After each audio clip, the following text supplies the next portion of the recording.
asalaamaaleykum mbokki Teranga Diaspora TV seen xarit moo dikkaat ba tey ak seen mbokk parce que yéen waxtaan ak yéen ci comme niñ ko daan defee ñëpp xam nañ ni régularisation bi commencé nañ ko depuis le 1er juin ñëpp xam nañ ne am na ay difficultés yu ci am na ay lëndëm yu ci am na ay jaaxle yu ci am tey ji nag moo tax ñu dikkoon rek pour wax leen ci suñu xalaat ñun. ba tey suñu xalaat it nag comme ni ko ñëpp xamee la rek ñun moom li ñu gën a taamu daal mooy côté bi gën a positif mooy côté bi nga xam ne moo gën a dalal xelu nit ñi parce que fii dara kenn gisu fi dara lu metti kenn gisu fi dara lu jaaxle xëy na nag ñenn ñi moom dañuy bëgg toujours lu alarmant ñenn ñett xëy na dañuy bëgg toujours ñoom di tiital nit ñi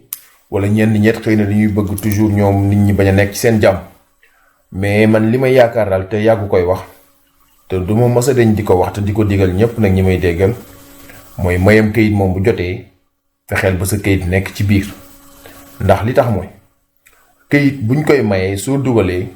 c'est pas que ni da ngay dugal dara baaxul wala da ngay dugal dara juum ci wala da ngay dugal dara matul rek tubaab bi di daal di bindal rejeté kayit bi déedéet tubaab toujours bu dara matul dana laaj complément toujours bu dara matul it danaan seet ñoom nuñ koy systémare ñu lay maye deuxième sens mais lenn rek moo bon.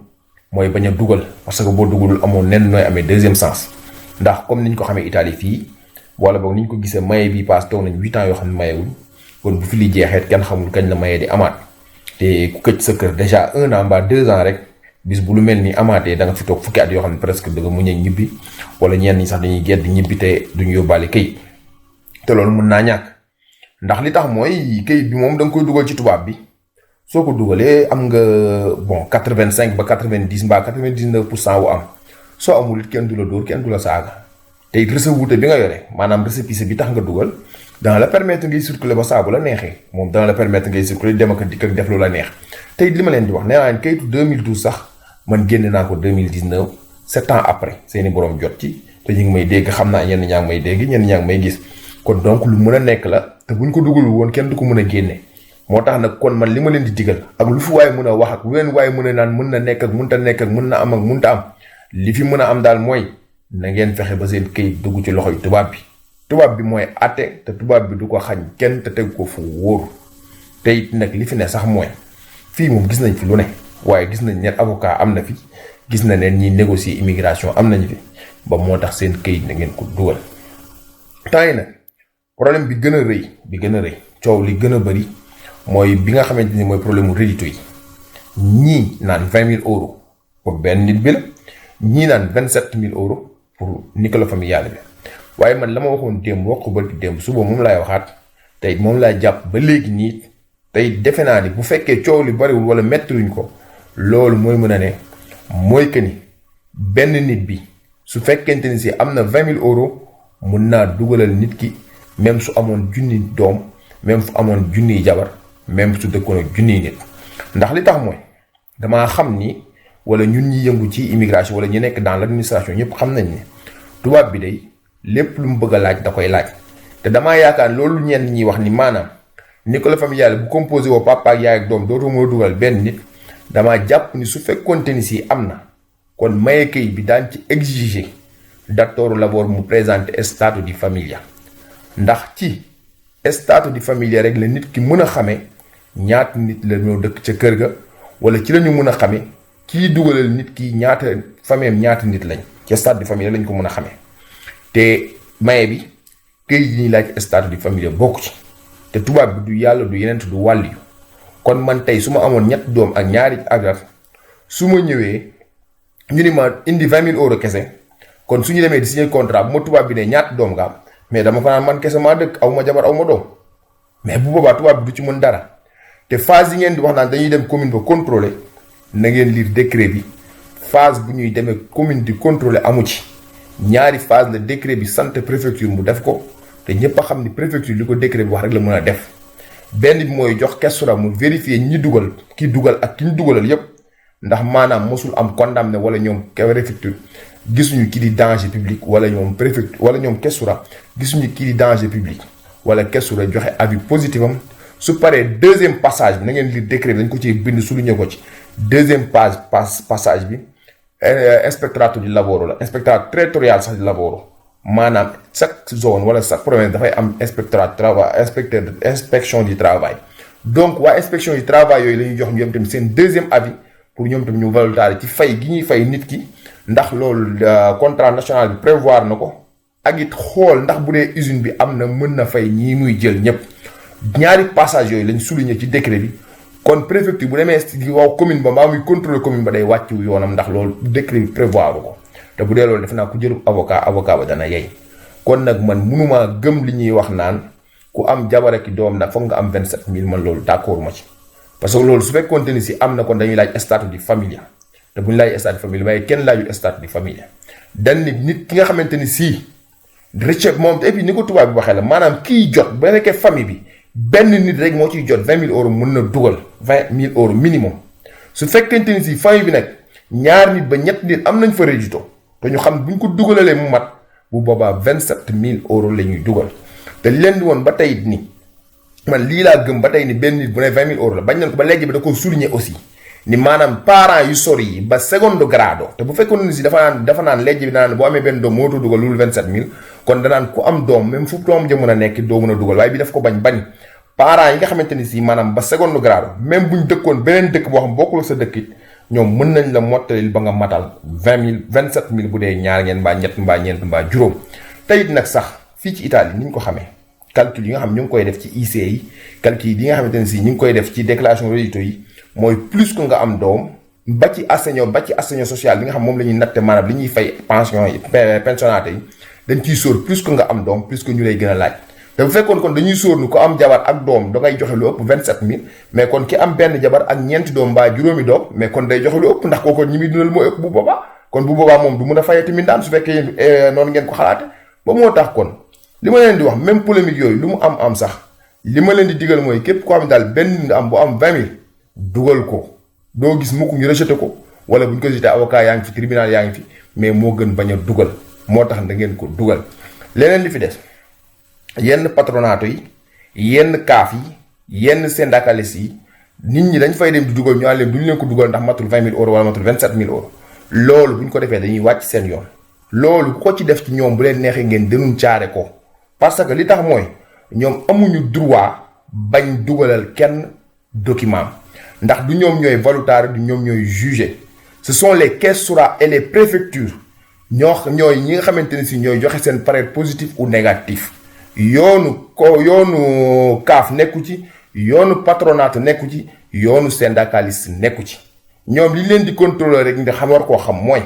kii di dugal ci man ni tudd Daouda Niang lii mooy document moom mooy Daouda Niang signal ma délégué bi wane ni moom moo ma sant ma dugalal ko ñoom foofu la ñuy yem ndax daañ ko nangu duñ ko nangu c'est pas leur problème c'est pas eux qui décident tey buñ leen ko bañalee bu ngeen wooyee carabinieri wala caisse wala police dénoncer ñoom dañuy am problème parce que amuñu droit bañ ko ndax ñoom waruñoo juger ñoom li am de pouvoir li ñu war a def mooy dugalal nit ki te système bi ñuy dugalee demande bi man dem naa ci démb rek tey jii dugal naa ci ñetti demande xaw ma ñeent tey rek te itamit système bi li nga xam moom lay laaj nit ki mooy ay turam ak santam ak ay adresse am amul fenn wala boog mu ni la ndax rédito bi ngay présenté boo demee ci système ba li muy wax rédito benn nit la bu matal 20000 wala rédito ay nit la yu matal 27000 donc bu fekkee benn nit moo ñëw indi 20000 am ñoom nañ ko se 20000 ba bàyyi préfecture ak nit ka préfecture bu fekkee doyul préfecture dina ko bind ne ko dolli ma te sax préfecture du daax kenn moo tax ñoom amuñu droit wu refuser kenn demande ndam képp koo xamante ni si war na bëgg na demander man moom dinaa leen won ni nga xamante ni si mooy këyit yi nga war a yóbbu boo ko yóbboo su fekkente ni si ñoom rejeté nañ ko bu la neexee nga woo police wala carabinieri nga dénoncer leen amuñu droit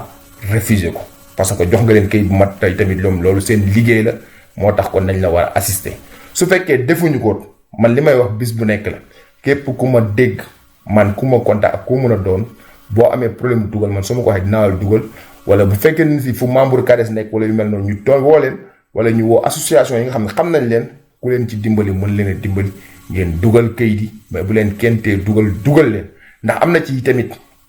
benn complexe d'infériorité boo xam ne ñun dafa xaw a nekk suñu bopp mooy que ñenn ñi ci ñun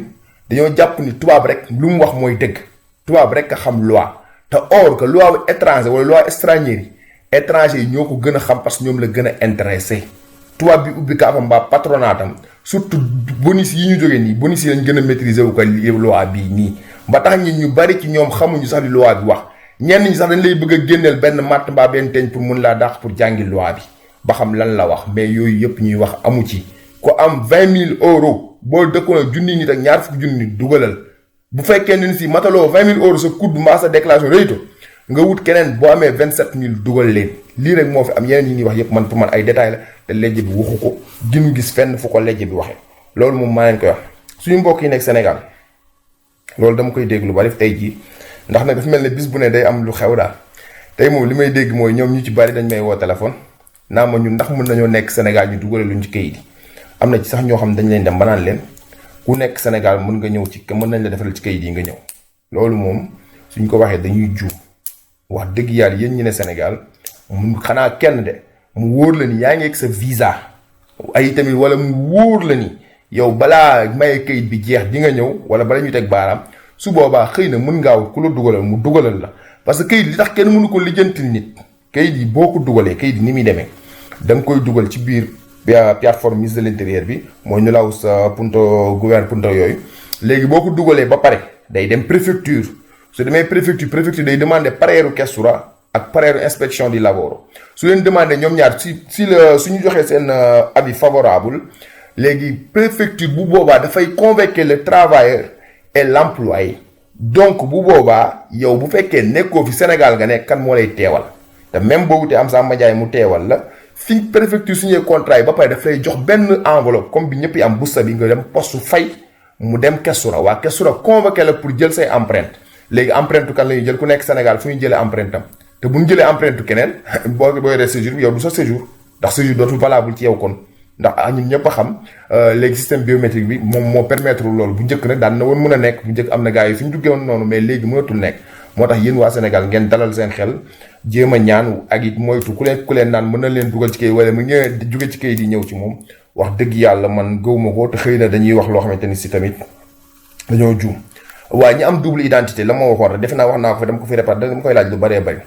ñaari identité ñun bi ñu fi nekkee bi ñu fi ne ñun ñii fi njëkk a ñëw ñun moo duy njëkk ya ay Dakar geeg sump geeg léeg-léeg sax am ñu daan tudd sax saaga lu ne daan leen ko tudd pour ba ñëw ne ñit moo tax ñaari identité moom lu tubaab yi miin ci ñun la li bon daal mooy joxe ñaari document d'identité yu wute loolu moom faux lay doon mais su fekkee verbalement rek laa joxe ni man Samba Ndiaye laa tuddoon tey ma ñëw ni leen di leen passeport tudd ci Ablaye Ndiaye mais loolu ñoom yenn questions ñoom ñoo koy defar avant ñu lay laaj dara bu dul yenn questions dañ lay laaj certificat d'individualisation yoo xam ne da nga koy wuti ambassade wala nga wuti ko consulat nga dugal ko donc kooku moom mettiwul beneen bi ci des ñi nga xamante ni si tey jii ñoolu dafa bari ñu ciy décourager nit ñi mooy ñi nga xamante ne li commencé 31 octobre ba fi ñu nekk nii seen séjour jeex na ci di commencé 31 octobre ba fi ñu nekk seen séjour jeex man damay dem ba ni sax ñi nga xamante ni si seen séjour commencé na 31 octobre ba fileeg kayit yi jeex ba fileeg le 17 octobre le 17 juillet excusez-moi ñoom mën nañoo dugal ci kayit yi nga xamante te ñu mos a liggéey nag ci tool mbaa golf mbaa banaan ñett secteurs yi ñoom mun nañoo dugalal seen bopp pour demander permis de séjour 6 mois bi képp ku leen naan loolu mënta nekk wala lii mën na nekk day wax lu ko neex tey patronat yi ñoom maîtriser wuñ ko wala xamuñu ko même poste yi sax am na yu ko ci xamul mais dama leen di wax ni ministre de l'intérieur wala Kesuraay dañoo def de telle sorte tey rek gis naa ci ku ñu rejeté koo xamante ne lañ ko bindal tam moom ña nekkoon ca poste ba doon na ko jël defal na ko pratique bi yëpp mais machine système bi ci boobu moo ko rejeté ba tax na ma leen di wax ni kon Kesuraay dañoo def ba nga xamante ni si loolu moom kenn mënu ko brander soo amul maanaam condition yi ñu la wax soo ko matul ni ki nekk opérateur bi nekk poste bi di dugal su dugalee ba ca fin wa système bi da koy rejeté donc kon ku lépp ku leen naa mënta nekk day wax lu ko neex soo képp ko xam sa séjour jeex na di commencé 31 octobre ba fii ñu nekk nga mos a liggéey ci tool mbaa golf mbaa badante demal dugal yi su la nee mënta nekk yow sa yoon nekku remplir ab leer enveloppe ngeen di dem poste jël ko mooy enveloppe yi ñuy renouveler séjour kon yi enveloppe par permission de séjour na dañ leen koy jox enveloppe yooyu su leen ko joxee da ngeen koy jox ku ko xam mu remplir leen ni ñu koy remplir nag am na benn feuille bu ñu dugal ci biir boo xam ne sax daañu wane nan lañ koy remplir ñaari affaire moo ci am solo fi ñu def maanaam da ngay renouveau wala relâché da ngay bës da ngay coché renouveau ngay coché ba pare tamit numéro codice bi codice permesso di soggiorno bi 99 la 99 la donc 99 mooy codice permesso soggiorno bi moom nga cay def remplir yëpp ba mu mat soo ko paree nga jël sa contrat bi nga mos a liggéeyee avant 31 octobre jël séjour bi nga xamante ne si jeex na soo amee kii sax force la domicile maanaam par luy justifier fi nga dëkk maanaam loolu maa ngi ciy ñëw léegi sax hospitalité lay doon mbaa résidence mbaa contrat case bu su tourné loolu nga jël dugal ci biir yooyu ngay dugal ci biir fekk na fay nga sa F24 boo xam 130 euros la F24 bi poste lañ koy fay en général ñoom ñoo lay libéré même banque yi sax dañ koy fayu ñoom ñoo lay jox boo demee poste ñoo lay jox module bi nga remplir ko boo koy remplir say daati nga ciy def ak sa numéro dem poste fay soo fayee jël yooyu yëpp dugal jox poste ngay jox poste ñooy jël bu ñu dugalee système bu fekkee am na lenn lu ci daax loo xam ne baaxul système bi da lay rejeté tey jël ki ma gis mu jël ci rendez-vous ñu ngi ko jox rendez-vous juillet bi avant kay yi jeex sax moom déjà dana tegi baaraam jot séjour 6 mois boo xam ne ci wuti liggéey su ci amee liggéey ci biir 6 mois yi même bu doon benn weer la ci am liggéey sax après bu séjour bi jeexee dañ koy jox séjour de lavoro comme tutti quanti donc kon ma leen di wax ni man li ma leen di wax chaque jour laay répété gis nga ñii di coow munta nekk ak mën naa nekk ak yéen ñëpp seen yoon nekku ci dem leen nekkal ko mu nekk mayam kayit ne saa mosaan ñëw coow li day bari riir mi day bari tey dafa am ñoo xam ne moom mauvaise foi da leen neex rek ak xalaat bu ñaaw mais maye kayit moom wax dëgg yàlla demewul noonu beneen bi ci des ñi naan asilo ñi naan ñi demandé asilo bokku ci mais man bu ko nit waxee damay ree parce que wala may ree wala man tax may ree mooy man damaa xam ni ñoom dañoo feebar wala dañoo am lu leen dal wala dañ dul xalaat maye kayit bi booy seet bala ngay seet dëgg maye gi sax maanaam asilo day mel ne moo ko tax a jóg teyit nag dafa am loo xam ni ma leen dox chaque jour la décret ak loi buñ ko bindee lépp lu ñor nguur gi dana ko ca bind su fekkoon may loi asilo yi nguur gi ñoo leen gën a xam lan mooy asilo problème seen système yëpp nag muy tribunal yeeg questura yeeg yëpp asilo yi requérante asilo yoo ko fees kon ñoom bu fekkoon dañuy wax ne asilo bokk dañ ko ciy bind dañ naan kat yéen ñi nga xam yéen a demandé asilo bokku leen ci maye bii waaye nag kenn bind ko ci léegi kon lan moo fi indi nag ñu bokk ci asilo bokkuñu ci am na ñoo xam dañuy dem sa banaan la questura ñoo ma ko wax non les vers questura mënuñu la wax dara parce que questura xamuñu ci dara li nga xam mooy loi léegi président de la république sax bu wàccoon man ni ma lii duñ ko def te fekk ma gis ko ñu bind ko ca loi ba loolu mooy am amul ko mën a dindi te yéen itam bu naan ñi bokk ci asilo yi ñi dugal asilo bokkuñu ci mais man damay wax ni nañ xalaat su loi bi demee ba ni képp koo xam permis de séjour am jeexoon na 31 octobre képp koo xam 31 octobre sa séjour jeexoon na nee na nga mos a liggéey Golf Babadanti kooku ñan la kooku requérante asilo yi ñoo fi yor ay 6 mois daan liggéey ñaata at ay tool ak yoon kon ñooñu requérante lay may ñeneen ñi nga xam dañuy convertir ban séjour dafa amaat booy convertir presque séjour 6 mois moom lii moo fi am courrier médical nga fiy gis sur comme séjour 6 mois courrier médical nga fiy gis ak requérante asilo yi nga fiy gis à part article 31 presque est-ce que état bi sax ñi nga xam ne sax article 31 bari na parce que kayit yi gën a bari loolu la état bi di gën a bàyyi xel parce que ñoom seen direction yi seen questura yooyu lañ leen di signaler donc man damay jàpp ni maye kayit bi sax ñoom yéen waa requérante asilo yéen a gën a tax ñu def ko parce que façon maye kayit bii ñu def ren deuxième bi muy phase muy article 3 bi maanaam ñi nga xam ñooy présenter seen bopp ba Italie ñuy maye kayit ba nii nii c'est la première fois ñu def ko système bii parce que itamit gaal yi ni ñu fi doon ñëwee nit ñi requérante asilo yi bare dans les tribunaux ak itam nit ñi bare ci questura yi c'est la première fois ñu am nombre bu day noonu donc booy wax bu yàllay wax rek nit di wax la xelam te utiliser sa moyen defe ne da nga war a xalaat di ngeen xam ni yéen requérante asilo yi bokk ngeen ci ñi tax ñu maye kayit yi ñeneen ñi naan man mosuma am requérante mosuma teg sama loxo maa ngi fa jaar naa Italie 100 ans jaar fi 20 ans 30 ans nee naa leen maye kayit yi ñëpp ñoo ko tax a jóg ndax li loi bi wax article 1 bi njëkk dafa ni bépp extracommunautaire buy dund fii ci Italie lu commencé 3 mars ba fii ñu tollu mën nañ la régulariser ci jël la ngay liggéey wala ñoo xamante ni si jëloon na la ba pare yaa ngi daan liggéey ak moom wala sa séjour jeexoon 31 octobre te fekkoon la nga mos a liggéey tool nga ñëw présenter ko sa bopp lii da lañ wax fii la yem kon bépp étranger yi nag bépp yaa xam requérante asilo nga yaa xam mosoo requérante asilo yaa xam da nga fee jaaroon jàll yaa xam mosoo fee jaar jàll yépp loo xam tey wane preuve bu mel noonu yow daal ci nga bokk kon nag na leen jàpp une bonne fois képp ku jóg na ci boole boppam li may woo ci ay nangam ndax man mën naa cee dugal yéen ñëpp a ci mën a dugal surtout yéen ni amoon problème bañ nangu woon seen i këyit profitoo leen dugal ci legge bii pour ñëpp la Italie wax exclurul kenn bépp étranger moom secteur yi ñu koy defee secteur yi ñu koy defee la xawal yamale ñoom la restreindre tuuti mais bu dee may moom da koo yaatal ci ñëpp kenn gisul fu mu indee exception ni ñii du mayeen may xanaa ñun tëj kaso ñi def article 380 genre yooyu te waxuma tëj kaso yu ci ñàkk fayda yooyu de maanaam am na ñoo xam sax damay woon damaa mas a xeex ak police wala damaa mas a def nangam ndax mën naa dugal yooyu sal yi ne ko fi indi woon donc yooyu sax bokku ci même ku mas a xeex sax mën nga dugal kenn ñoom daal li ñuy wax mooy kuy jaay drogue ak kuy yore affaire ñiy taxaw ci mbedd meeg yooyu damaa yàkkamti ndax xam naa heure baa ngi daw moo tax ma leen ko doon wax beneen bi ci des ma koy leeral mooy aussi tamit hospitalité moom dama leen di wax mooy li gën a yomb ci àdduna ndax loi Italie dama faat article bi sax moo prévoir ni bépp nit boo xamante ni si dafay héberger stranieri yi bépp nit boo xam ne dafay héberger maanaam day fat stranieri yi këram dans les 48 heures ci biir ñaari fan yi na dem ci questura yi wala mu dem ci communes yi parce que communes yi ñoo yore sécurité publique bi na dem ñi yore sécurité publique la wax kii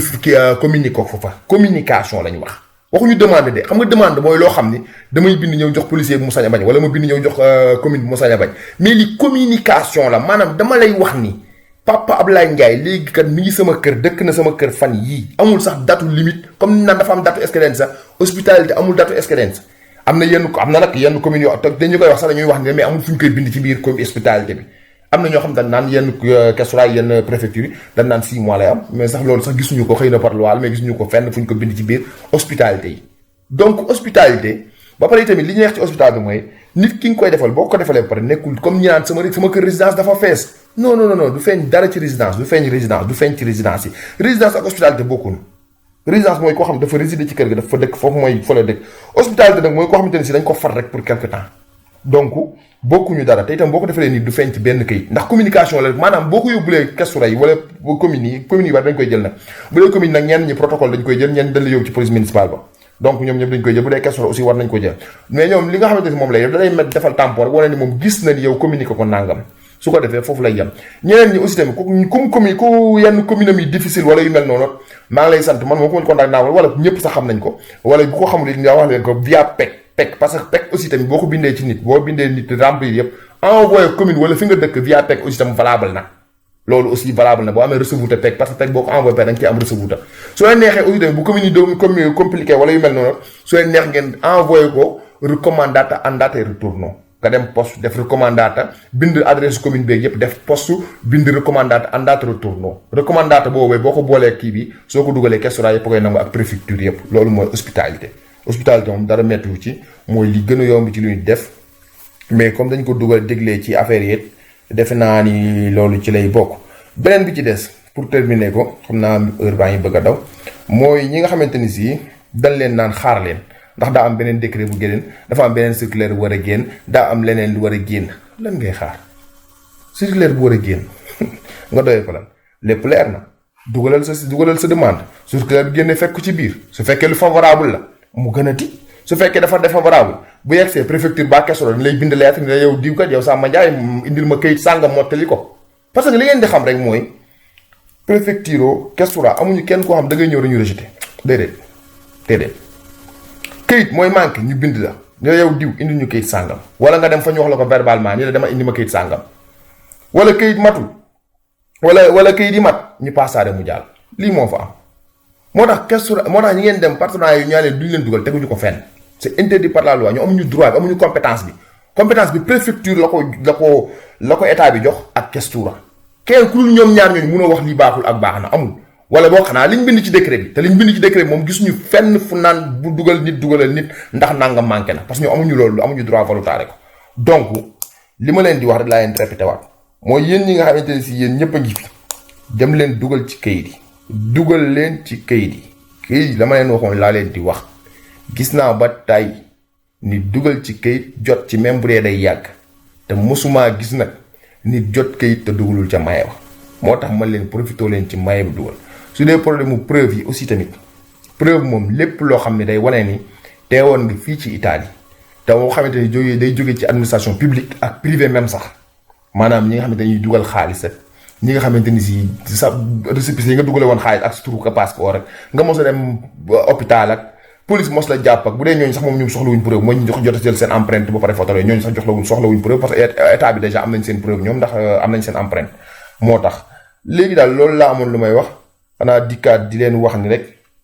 groupe WhatsApp yi wax dëgg yàlla métti na ma trop je suis désolé vraiment mais bu ma créé woon 3e groupe it duñ gérer bi du ci war duñ liñ ci mën a de bëgg yëpp duñ ko am moo tax mënu ma ko gérer mais nag képp koo xam yore nga link bi parce que léeg-léeg am na ñoo xam moom information la ñuy déglu bu ñu ko dégloo par dañuy génn moo tax nag képp ku yore link bi di essayer bu yàggee di nga dugg parce que loolu mu gis naa ba tàyyi nit génn léegi ma la mat 1 minute kenn dugg parce que am na ñoo xam moo dañ faa nekk rek bu ñu demandé information par dañ leen koy jox moo tax ma leen di wax link bi da ngeen dem ci